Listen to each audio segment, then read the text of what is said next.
it is. We haven't done this in at least 6 months, but I am joined by the one and only Sam Proof from Kid Avalanche and Yay. samproof.tv. So it's great to have your company today, Sam. I was almost going to ask you, what have you been up to in the last week or the last 6 months? But Right. how are you generally? Let's not try to achieve too much all at once. Good. I'm good. My wife and kids went to Michigan, so they left me alone for 2 weeks, and I'm going a little bit of stir crazy, so hence the show. And yeah, otherwise, just working on everything all the time. How have you been? Yeah, a lot of day job stuff, keeping me very busy and very tired. But we just try to do what we can. So we are going out live to all the various Yeah. places. So if you are watching live, let us know in the chat where you're watching from. There are a couple of, I guess I should say too. Today on the show, we're going to be sharing some cool tips about different pieces of software that we use. DaVinci Resolve, the Advanced Scene Switcher Yeah. in OBS, also the Elgato virtual stream deck, and the other one, which is kind of escaping my mind right now, the Mix It Up chatbot, of course. So we're going to get it stuck into that shortly. There's a whole bunch of stuff actually happening, I think with one of your chatbots playing a game. But Yes, anyway, there is. I'm gonna shut it down for right now, okay, so we cool, cool. actually talk about Mix It Up. And hello to Reluctant Creators, who says long time no see, which I assume is for Sam. Um, Saeed is saying hello from Germany. Sure. Welcome back, Good to see Sam. you too. So great to have your Hey, company, hello. everybody. Good to see you both. I'm gonna just acknowledge the fact that Sam still does look pretty fuzzy on today's stream, but we're just gonna keep going. We're gonna continue through and see where we end up.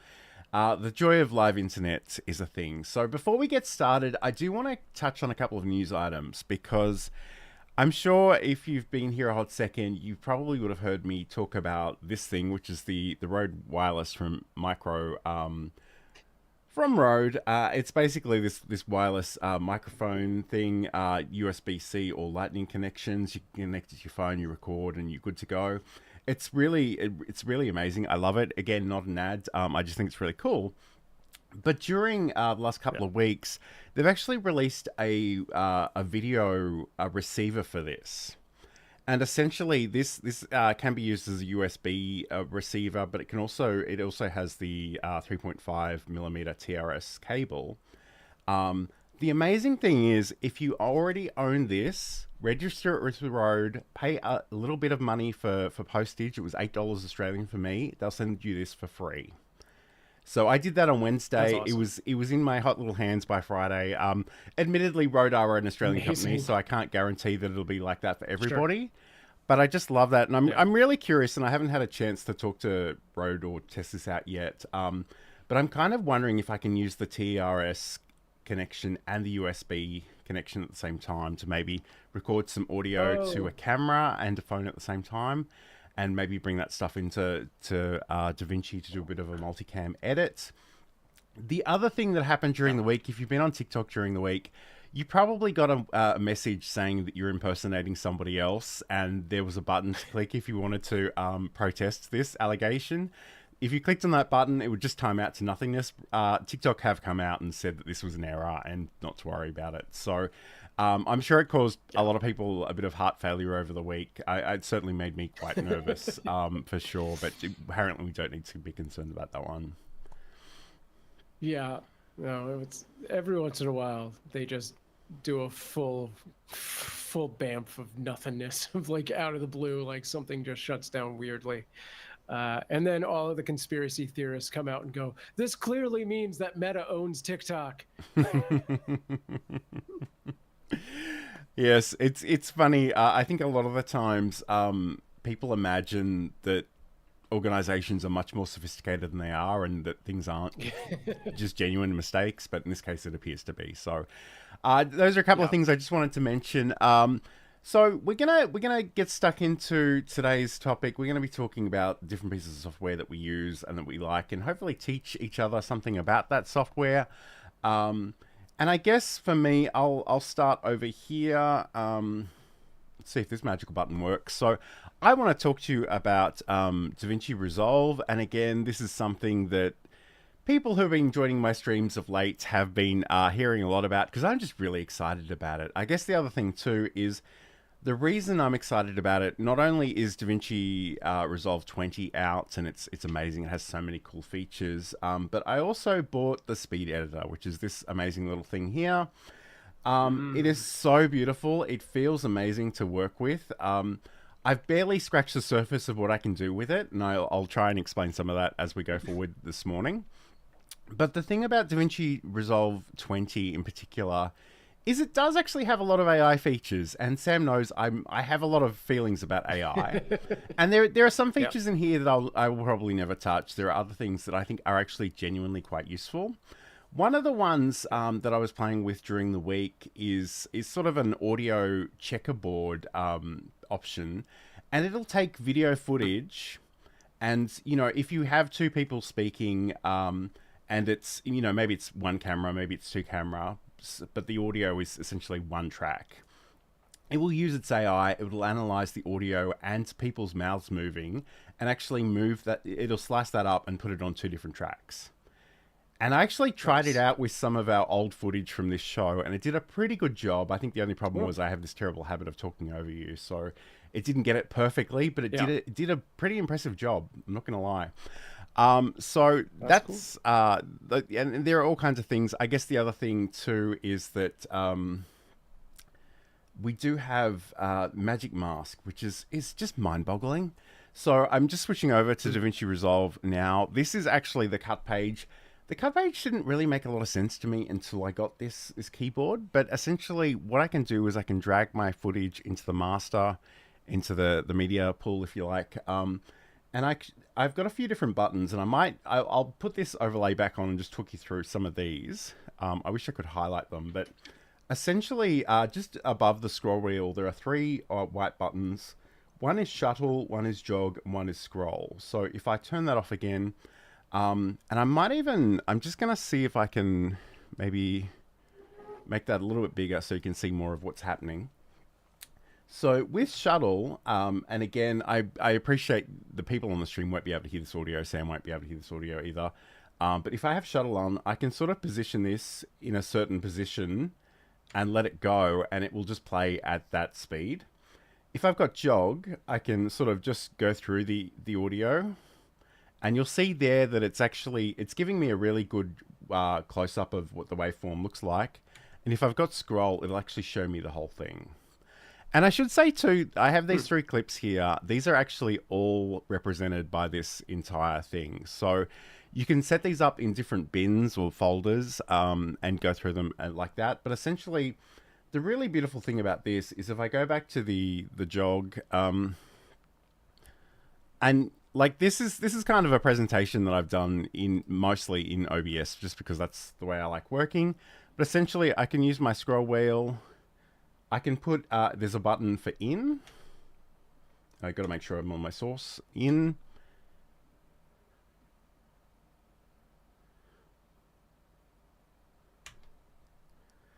This is the problem with me doing this live, because it's probably not going to work now that I'm actually doing it live. But essentially, I might even just try. I'll try that. I don't know if that's actually working, but essentially what we do is we find our in point, we put our out point. There we go. It selected something. I don't know if it's all of what I wanted. I don't think it is actually. Let me just zoom in a little bit. All right. And there is also, I believe, an escape button. So if I press the escape button, that'll get rid of those changes. But again, if I go in, press the in. And I know Reluctant Creators is in here, so if I'm doing this wrong, perhaps he can tell me what I'm doing wrong. Out, and then I go Smart Insert, and it throws that into my main timeline. So I can keep doing that. And again, for something where, I've done a live, and I've spoken about something, and then I've moved to something else, and then I've gone back to that topic, just finding these segments, throwing them in like that is really, really cool. I'm going to just arbitrarily sort of go through... and grab some of this footage, because I kind of want to show you something with that as well. Probably not that part of the video. And again, this is just me demonstrating those wireless micro thingies. We'll get there eventually. No, normally I probably wouldn't do a whole bunch of clips together like this, but in this case, it's just how it worked out. I can go in.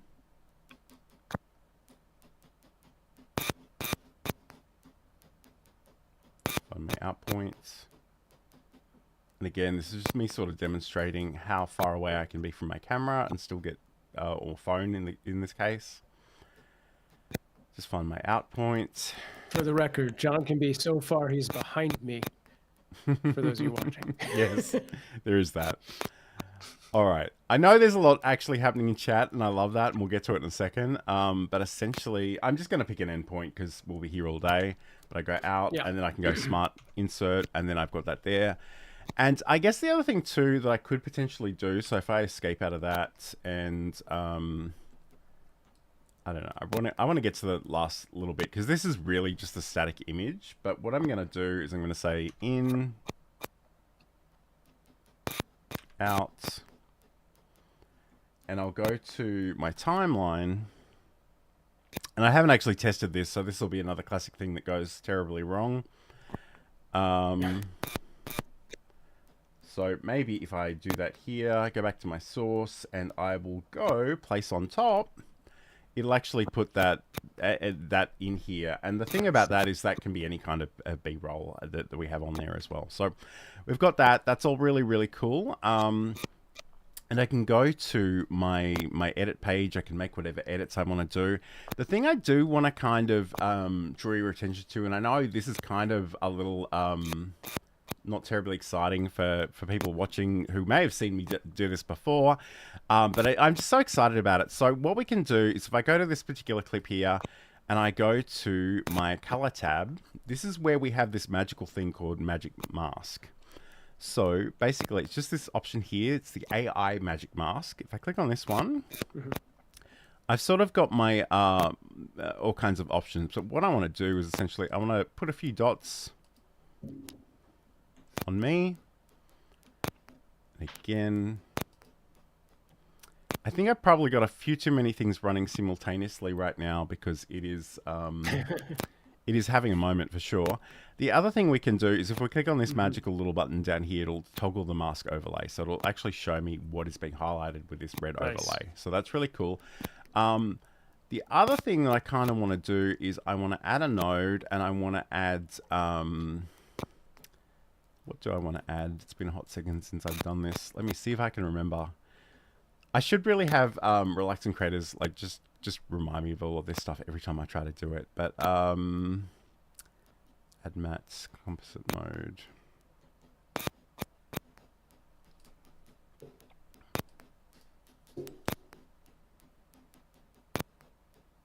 Corrector, parallel. Key mixer? Oh, no, alpha output. That's what I'm looking for. So I can literally drag this over here. And what I want to do is I just want to let, I basically established what I want to key in and out, and I'm going to use this track forward and reverse. So in some ways you'd start at a point where this has already got the best, best angle of this. This happens real time. This does happen on your local computer. This isn't a cloud thing. So again, you probably do need to make sure that you have a semi-decent computer to do this kind of thing. But yes, we'll let it do its thing in the background. And actually, while it's doing its thing in the background, I'm going to go back through some of these comments. So I'm just going to press this. All right. So there's a whole bunch of happening in here. So Said writes, isn't that the whole business model of TikTok? People pretending to be someone else? Maybe. Accurate. Okay, Reluctant Creators has some bad news for me. You can't use both receivers at the same time. Okay, so it is one or the other. Yeah. No worries. And Reluctant Creators is doing Learn Something New on DaVinci Resolve daily for the next 30 days. So definitely check out his channel if you're interested in doing that. I've certainly been watching some of those videos of late. Oh, I will check that out. There are some really cool people on YouTube worth following when it comes to DaVinci, says Saeed. And he mentions Casey Farris and Jason... And I don't know how to pronounce Jason's last name, so I'm not going to try, but you can certainly check it out. There we go. Okay, cool. Probably. I know And I've Reluctant seen Creators said, several creators and I never remember their names. yes. So yeah, there's whole great stuff. Hello to Ernesto, who's joining us. Great to have your company. And Frozen Fusion 2. All right. Wow. Yes. John, Okay, real quick, Said, I I'm had a glad you question mentioned about this because your. I can definitely hear it too, and I Okay. kind of wondered if it was just me or if it's everybody. So I'm sorry Mm. about It's that. Uh, we'll try and probably the get through it. joys of streaming and DaVinci running at the same time. Yeah, probably. Yeah. All right. So Really quick, your DaVinci device, I forget what it was called. Your you get the very, speed very editor. special DaVinci Stream Deck. Does it require DaVinci be set to the default keyboard customization? No, no. So it works a little bit differently. So if I go back here, it's basically its own little device. And the thing about it is, it's so beautiful, but it only works with DaVinci Resolve. You can't do anything with it outside of here. So essentially, and I'm not really sure. I'm not exact. Control panels, I think, is where it. No. Okay. There is an audio and video AI perhaps. There is an option in here, but no, essentially you don't need to worry about what the keyboard shortcuts are. It kind of knows what it is, and a lot of the buttons, and it's a bit outside of the scope of my understanding right now. But a lot of these buttons, they do different things if you press them once, if you press them twice, if you press them 3 times, or if you hold them down. Very cool. So they do have different functions on the cut and edit pages as well. So we've got that there. I'm not. If I go back to my edit page, you'll see that it's kind of cut me out here. And like, there are definitely areas here where I'd probably go in and finesse this a little bit more. But that in itself is, it is cool. And again, in this case, I kind of use this just to put some words behind, sort of between me and the background in this case. What I might do really quickly, if I can, and we'll just try and do this. So in the AI tools, this is actually a premium feature, so you do need DaVinci Resolve Studio for this, but they do have a create subtitles from audio option. We can specify the language or leave it on auto. I do like to have double lines. I can click create, and again, and I feel a little bit tinfoil hat saying this, but this all happens on your local machine. This is not feeding any LLM large language model out there.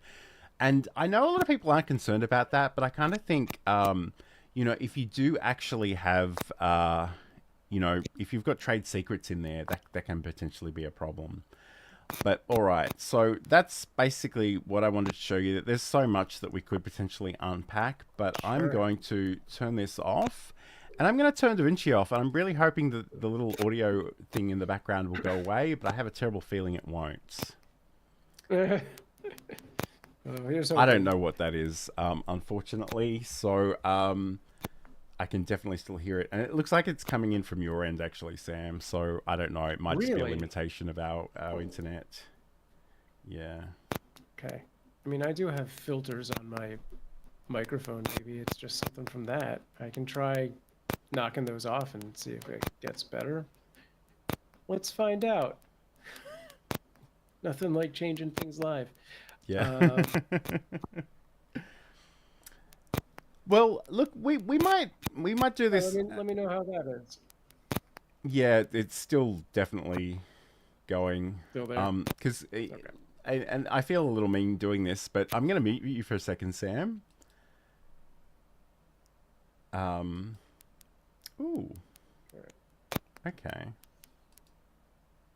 So I'm muting you on the stream. I can still hear it via video, but I'm imagining, like, for the next couple of seconds, people probably won't hear that on the stream. So I'm sorry that you guys have to endure that, but let's just keep going, and we'll see where we end up. It is very annoying. I'm gonna try switching one more thing. Okay. All right, that's my best guess. Yeah, I don't think it's done anything. No but good. All right. look, what we might do, So weird. if you want to briefly introduce this advanced scene switcher segment. So I guess first of all, and again, Yeah. I don't think it'll be any great surprise to anybody in our audience, but obviously OBS Studio is a piece of software that we use for video recording and live streaming. This is a plugin for OBS, and Sam, this is something Sam has spoken about it on the show previously, and for the life of me, it sort of hurts my brain a little bit. But I know he loves it, so I think we'll let him introduce this this video that he's created for this. Yeah, so as John said, Advanced Scene Switcher is a plugin that you can download and put into OBS. It's not a native part of OBS, and it gives you the ability to create macros based on almost any possible input your computer has, especially within OBS, but even external from that. And it just creates a big if this, then that sort of work frame or workflow. And what I have done to kind of almost inadvertently piggyback off of what John was talking about in the DaVinci segment with, cutting between cameras on a multicam kind of situation. I've created this sort of routine that will give you a hands-free scene switching experience. So if you are a podcaster who has a guest on, whether that's in your studio or remotely, or maybe you're running a Dungeons and Dragons game and you've got like several people on screen, or even you're just a DJ with different inputs and stuff like that, and you want to just have some automated video switching to correspond to basically audio input. That's what I've laid out in this video.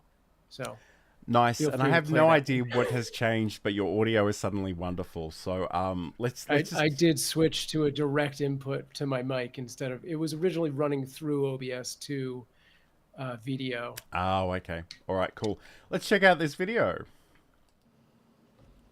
Hey Sam Fam, what's going on? I created in OBS, Advanced Scene Switcher, this switcher that automatically changes my camera based on my microphone. Now, obviously, it's a little finicky because I'm in the same space relative to these two microphones. But if you have, even just a desk space with like a guest or a remote connection to a guest, even better, you can pull an independent audio connection. I can see myself. It's very distracting. And this would work a little more seamlessly. I actually don't hate the effect of this for your super ADHD people, but let's get into how this works. All right, so we are in OBS. I have my scene already laid out. So an important part of my particular scene, and this is not the end-all be-all, you can do this in a lot of different ways. You'll see down in my scenes, I have a host cam. I have a guest cam. So those have my two cameras, one each, and one audio source each. That is not important, that part. You don't have to do this based on scene. You can do this based on sources. You could even use like something like the move transition with the stroke effect to have both cameras on screen and just highlight the one that is actively talking, which could be both, depending on how you lay this out. So let's take a look at what I have. We'll go into our tools. And this is the advanced scene switcher. I'm just going to bring this up because it's kind of a maximum thing. You can look at just the two that I have set up, and I'm just going to show you what I've already built. I'm not going to bother with creating it from scratch. I have, to match my cameras, exactly the same titling mechanism of host mic and guest mic. So for host mic, you're going to see in our trigger area our if, and then we're going to select audio from our dropdown, and then output volume, and then H6 is my main microphone. That is that big microphone you saw in front of my face. So we will set that to be above a certain decibel point. which it gives you this readout, and you can see, you know, here I am when I'm pretty actively talking, right? So you're not going to see this one. You're just going to see this one. And you can adjust this based on your voice, your guest's voice, whatever. And to keep it really simple, once that triggers above that point, you then add the result, which is the scene switch. You're going to put it directly into program unless you want problems. No, you want it directly into program. You select your camera from your scene to, or if you do it as a source, you would select a source as that, and then whatever transition you want. Now you find that by adding the plus down here to add this whole thing. As an extra sort of bonus level of protection, so it's not just constantly switching, which in my case it kind of is, because I'm, again, in the same spatial area relative to my microphones.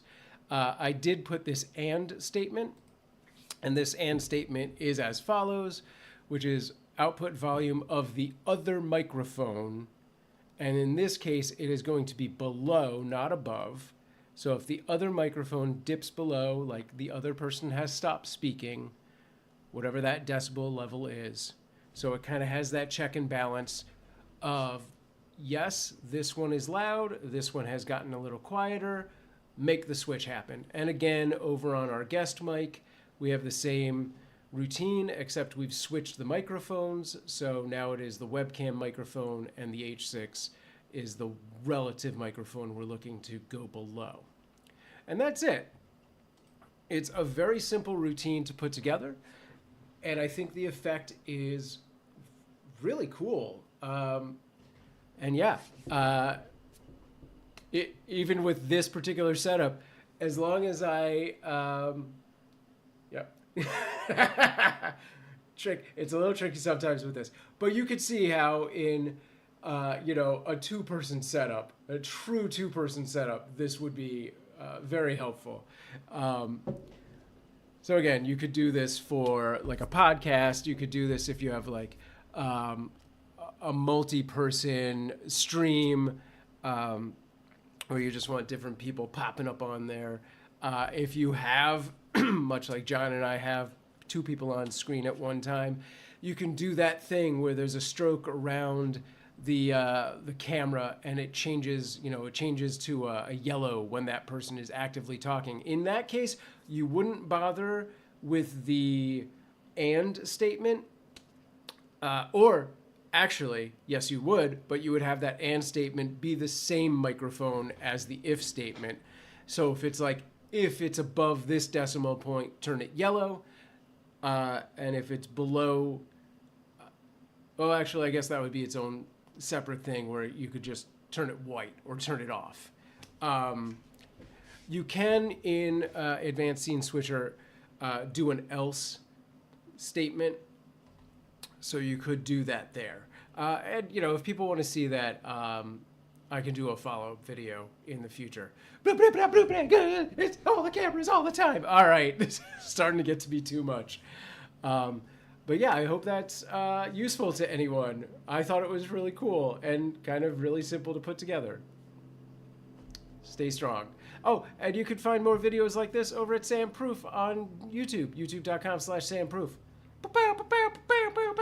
And if you are interested in any sort of advanced scene switcher OBS consulting, hit me up at samproof.tv.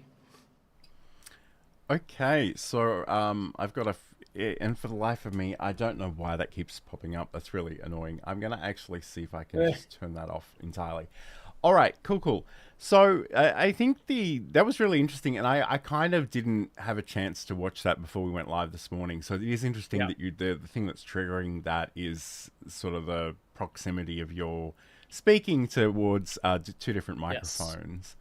Yes. Although as an audio geek, it sort of irritates me that you're not a little bit closer to either of them at any given time. But it is really interesting, and I'm kind of curious, like what. And like, I don't expect you to rattle off a list, but what kind of other triggers are there for Advanced Scene Switcher? Like, what are some of the things that, it can be looking out for? Aside from just audio, oh my God, it'll take in so many different things. I have to even pull it up. But like, um, you can basically have it trigger based on if you switch to a certain scene, if your cursor moves to a certain point in the frame. Like I have this great routine for when I play Magic the Gathering, or any game that has like sort of standard areas that as a streamer you might go to. Like in Magic, you know, I want to check out my opponent's deck or pull up a card or something, and those are very specific places on screen. So if my cursor goes there, it zooms in, and then I, you know, zooms back out when I return my cursor down to my own hand. You know, you can have it do things based on date, time, whatever media you've got playing. If the, like, if a video starts, if a video stops, things like that. It'll watch folders. So if you create sort of like a Dropbox folder that connects to your desktop or something, right? Like there's an iCloud connection there. You could have people send you images, and then you know, it'll update whatever sort of like community image source you want to create. You know, something that hopefully you safeguard and don't put live directly, but it just shows up and you can see it in preview. If there's like, you know, 24 different things, so I couldn't even rattle off all of those. You can even I must admit, I'm looking at the trigger another macro. Yeah, I'm looking at the wiki that they've got here, and it's like audio, clipboard, cursor, date and time, display, files, even MIDI. Like, and again, I have so many MIDI keyboards, it's kind of ridiculous. I could potentially, you know, press a button on one of them and trigger something. That's really cool, and it is definitely an advanced feature. So it is something that you might want to think about. And even within that, it can get more advanced because it has the ability to post and get WebSockets. So you can just API connect to something even bigger, which is part of, you know, like if I have a routine that involves if IFTTT that uses Mix It Up, which John and I have talked about, which triggers when a calendar event happens in my Google Calendar. You could theoretically do it through Advanced Scene Switcher now as well. And Said writes, wondering how it would work like with activating a stroke filter depending on who is speaking. I'm sure that would be pretty straightforward. Just toggling the filter visibility. That is very straightforward. Yeah. Yes. And even exactly like, in your, you know, in your, you know, if this then, in the then portion, it would just be exactly what John said. You're just finding that filter and turning it on or turning it off. Absolutely. All right. This is the video and live streaming show. It's a bit of a one-off reforming of the band. Don't forget to like and subscribe wherever you happen to be watching this. Great to have your company today. Let's actually turn our attention now to the Stream Deck. So Elgato have produced a whole bunch of wonderful Stream Deck devices. They're basically, you can program them to do all kinds of wonderful things. Obviously, a lot of the stuff is geared towards streaming, but they are really useful for everybody that uses a computer. And they have, you know, buttons to press and foot pedals and all kinds of stuff. I can't even keep up with all of it right now. But I guess the one I want to talk to you about today, and again, some of the regular viewers will know where I'm headed with all of this, but it is the virtual Stream Deck. So this is technically in early access. I'm not really sure how this is going to go in the longer term, because I think at the moment, and I haven't seen Elgato say this, but I think you do physically need to own a real Stream Deck device and connect it periodically to your computer to use this as another option. So what you need to do if you want to get early access is essentially go to this page on Elgato's website and you can download this software. You do also need the Stream Deck software, and you do need a physical device connected periodically. Again, I don't know what that looks like. The other thing too is you can get Stream Deck on the mobile. That in and of itself doesn't appear to be enough to actually let you use this. So you need a physical device somewhere along the line. And again, this is all in beta. This could change in the future. So I just want to keep this up. I'm a little distracted by this comment. Hello, Ender Trading, who writes, Hey, hello Ender. from the mountains in Vietnam on the border with China. The internet is good, but Google Maps is messed up. I love the Oh. fact that the internet is probably better in Vietnam than it is in America right now, but it is what it is. And he says, great to see you back, Sam. So yes, thank you, It's good to be back. Ender, for that one. So essentially, once you've got this, you can download it and install it. If I go to my Stream Deck software, which I thought I still had open, but I don't, so I'm just going to bring it up again. There we go. So once you've got this installed, it actually really doesn't look very different. You kind of need to keep your eyes open. But once you've got that extra thing installed, you have this option. If you go to your Stream Deck, and I've got like my mini, I've got my extra large, I've got the mobile, and I've got a whole bunch of these virtual Stream Decks. So what you can do is you can actually come in and add a new one. And you can come up to here and choose your options. So there's some really cool... And Saeed's got some great information for us. So we'll come back to that in a second. But essentially, you can choose how many rows you want, how many columns. And I think you can have up to 8 by 8. You can adjust the key size. So you can make them really, really big. And I think that's been a complaint of some people, is that the buttons can be a little bit small at times. So you can certainly change that. Sure.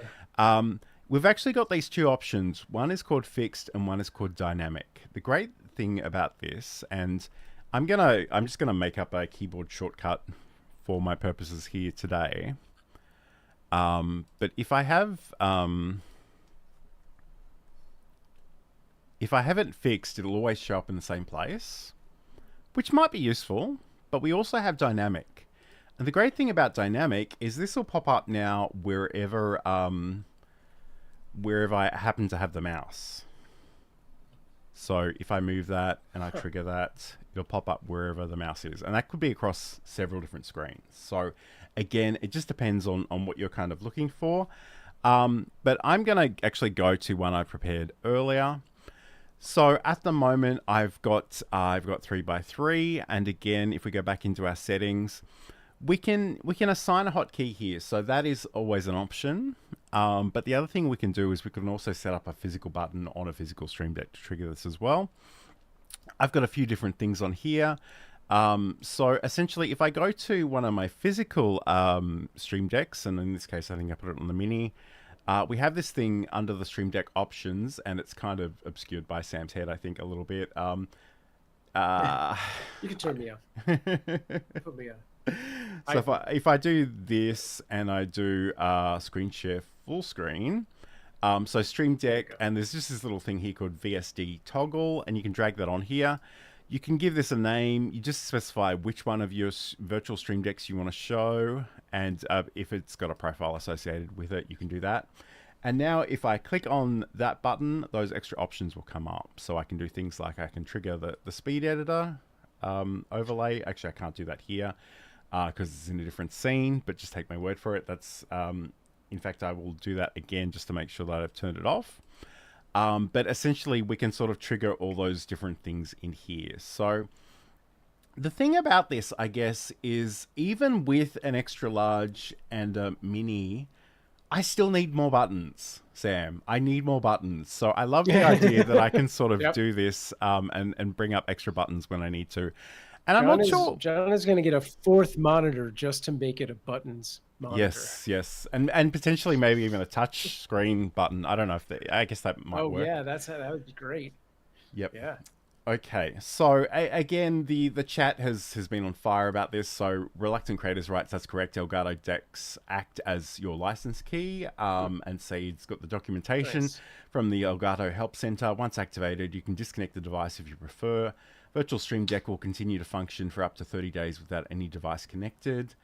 To activate the Virtual Stream Deck, you must connect a compatible Elgato device such as a Stream Deck or Stream Deck Pedal during the initial setup. And I guess the example that I was thinking about with this one is I've got a laptop.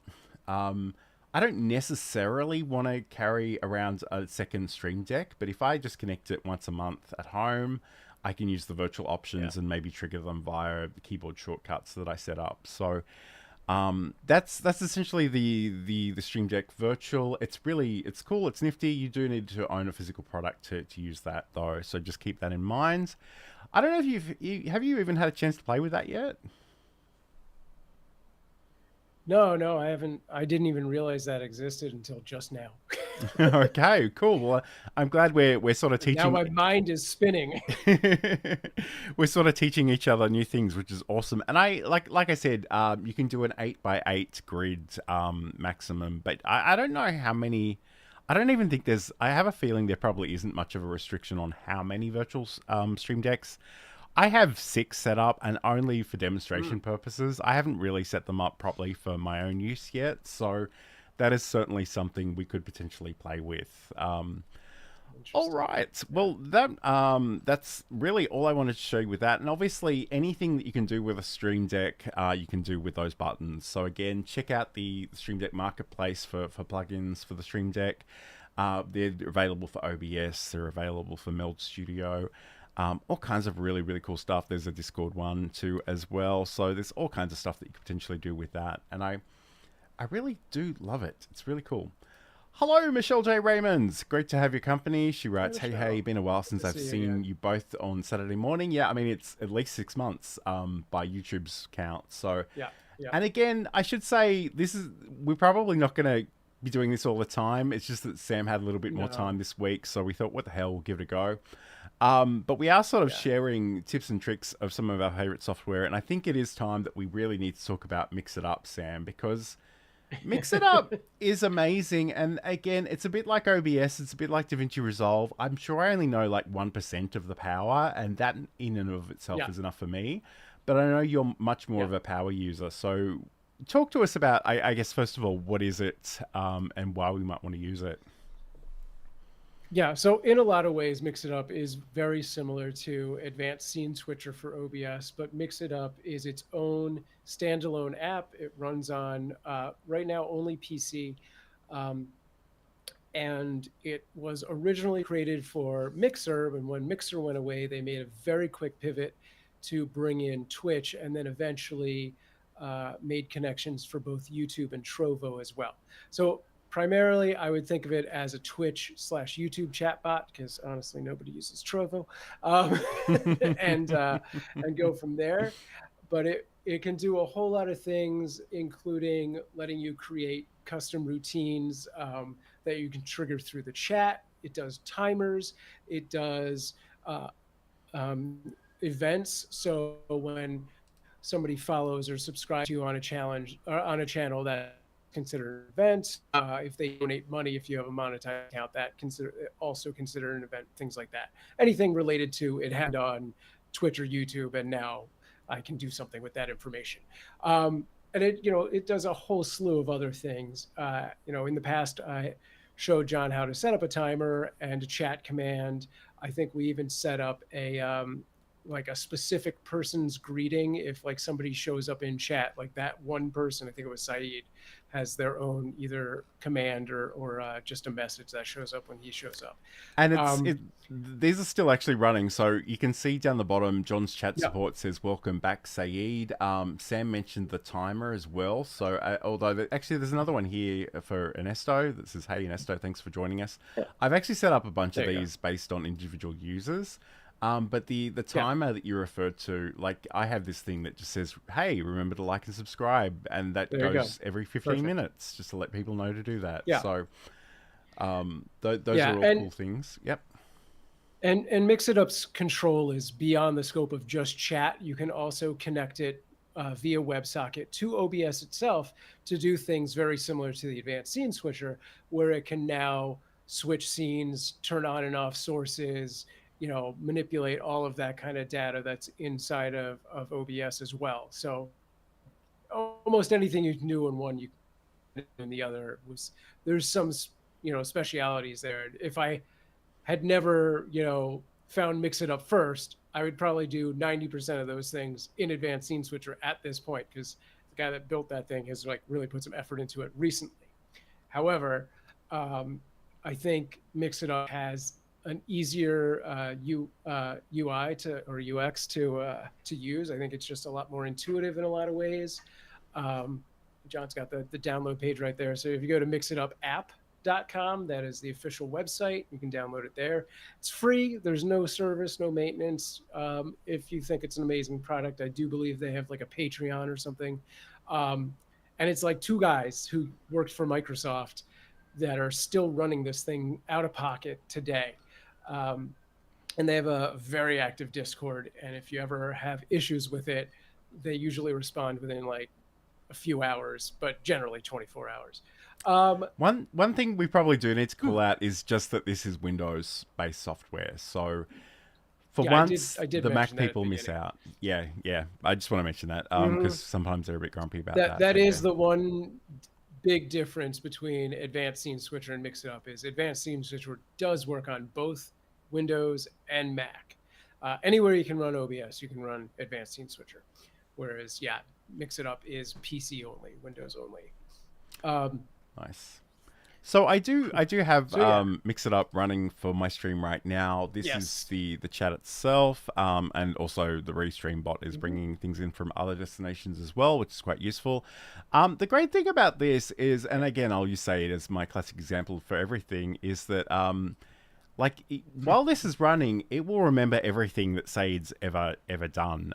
So I can potentially sort of go in and look at all past messages. I can see if I've set up special commands for Said. But like it looks like it said yesterday he ate a burrito. He ate a burrito. Just kidding. I mean, had he volunteered that, it probably would be it would be in the chat history. But if that's but like it says, he's watched 40 hours and 45 minutes of, and this is only since I've been using this software, by the way, because he's probably been here longer than that anyway. But and how long his account's been there, and what it is. But the thing about this, I guess, is, and sorry if I'm stealing your thunder a little bit, like we have all these different options, like the timers that you mentioned before. I think some of these things are on and some of them aren't on. So, I mean, that one, for example, must be the ungrouped one. It's been so long since I've actually played in this space, like and subscribe. Yeah. So that presumably, that is that command that I sort of alluded to a second ago. So it says, hey, remember to like and subscribe. And that's set up to sort of go every 30 minutes, every 15 minutes. I don't remember exactly. But I guess, like, what kind of thing do you want to talk to us about this today? And I realized we hadn't had a lot of time to plan this out, so I'm happy to go wherever you want to go. Yeah, I originally was going to come at you with something that I think might be a little more complicated than the amount of time we actually have. So I'm gonna shift. We're gonna pivot to Mix It Up has some built-in mini games. So if you are the kind of streamer that does a lot of community stuff, or you like to start your stream with sort of a starting soon, thing, and you're waiting like 5-10 minutes before you're actually on there talking, or even just as part of the stream, they have these mini games, and you can either incorporate them directly in your stream or just let them run in the chat. So I wanted to show you how to do a very simple trivia game, because I feel like that would be something that your audience might actually be interested in using. If you go to the navigation inside of Mix It Up, I'm going to walk you through this. Okay, cool. Since you have the better display than me. Yep. And you just scroll down on the left to games. It's about, there we go. Yeah, there you go. All right, and then you will get to that screen at the bottom. You see new game. Yes, exactly. Click that new game button. And now at the top, there's a drop down. Just look for trivia and then hit OK. And now it's going to give you all of these options in your command editor. So first off, if you wanted to, you could change the name of this or change the chat trigger. So the way this is going to work right now is ! trivia. It'll throw out a trivia question, and everyone is going to give it's going to give you a multiple choice of I believe 4 answers. Give you a question, 4 answers, and you write in the chat A, B, C, D basically. And after about a minute, it will declare, or in this case, I think it defaulted to 30 seconds. It'll announce what the the correct answer is, and it will reward anyone who did that with whatever we tell it to do. In this case, it's 100 of whatever your currency was called. So John's already figured out how to do the custom questions. It does also have a connection to a database of just hundreds of questions. So yeah, you can one by one put in custom questions, which is exactly what I was going to show you how to do. But John has figured it out. You hit the add question button at that bottom right. Mm-hmm. The first field on the left is going to be your question. Yep. The following fields, you have 4 fields. The very first one is going to be the one that is correct. And then you give 3 MacGuffins that are, wrong answers. And it will shuffle those when it puts them out there. So people aren't always going, it's obviously A, that was the first one. It will shuffle the answers. And then, you just continue to add on as many as you want. So, I mean, obviously everyone watching has seen me put in the correct answer here. So this is probably not a great example, but I'm just wondering, like, what would it take for me to make this available to the YouTube viewers on my channel? Like, is it just a question once you hit that... get rid of that. Yeah, once you hit that save button, the disk button at the bottom, it's active. Okay. And then somebody just needs to hit !trivia in your chat, and it should throw it out there. And I should say we're going out to a lot of different places. This will only work if you're watching from the Learn Live Streaming YouTube channel. I don't even have this set up on Twitch anymore. So just keep that in mind. But Said, if you want to do the honors, I think that's where you're watching from. I mean, potentially I could probably do that in the chat as well. So I could go trivia. I think you could actually technically run it from the games thing, but yeah. Okay, cool. So there's the prompt, and it looks like I may have triggered it on yours as well, because that's true. Which is really trippy and weird, but because we've connected a billion things together. So I might go back to the games and just see if there is something I could potentially look at over here. So if I don't know, if I go play,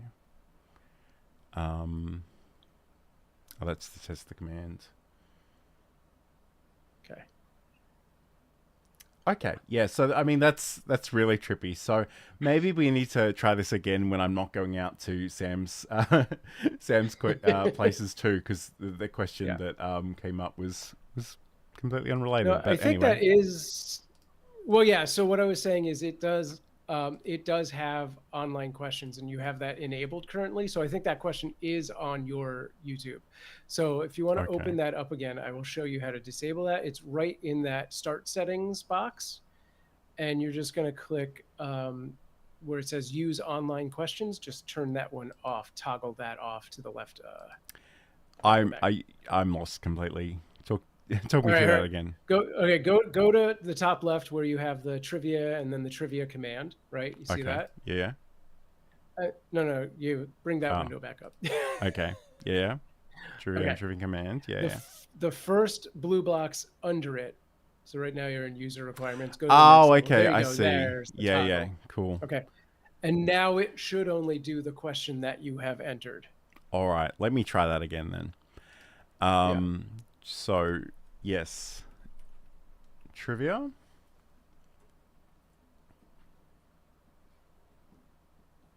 All right, cool. So I've got that now. So if I just go with the correct answer, which in this case is 4, will that suffice? It should. You gotta find give out it in a second. 30 seconds to give people a chance, and then and then you'll win 100 currency, whatever your currency is.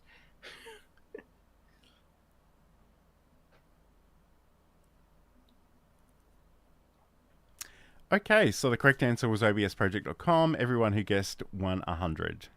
And I guess it's probably looking for a word there to determine what our currency is. Yeah, and I guess... can.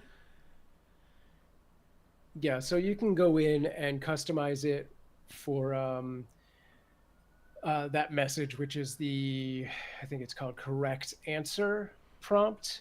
You go into that, and so that'll be that third line there of blue boxes where it has the 3 small blue boxes. Yeah, you got it. And then you can manually type in whatever your currency is called. There is actually special identifier you can put in that will actually write out the names of the people who won, so they Oh, that would actually be know cool. that they won. So yeah, you can customize it in those ways. Yeah, I think the way you used it is exactly what I was trying to get to, which is this is a really, cool game for sort of loyalty factor, where you can also use it as like a kind of a quiz on whatever your topic, is for your stream or whatever. Um, so people who are paying attention will know the answers, right? And that Yeah, kind of yeah. also gives you that insight of like, oh, I haven't been doing a good enough job. Not enough people know it was this thing, but whatever it is. So maybe it could be used, in a helpful manner aside from just to have fun. Yeah, yeah. So I think that's actually really cool, and I guess like we can set up a number of different games. So I'd almost be Yeah. inclined to like create a new game for each topic if I were to use that approach. I guess the other thing too, and this Sure. is kind of hilarious, but I don't think you've actually got this functionality yet. But on YouTube, we have the top fans leaderboard for live streams now. I'm just looking at Yes. it, and the kind of hilarious thing about it is the restream bot is in first place because it's repeating things from Because other it talks the places. most. Right. And the Right. chat, Right. my chat support is actually number 2, and then Said's in number 3, which is hilarious. Yeah.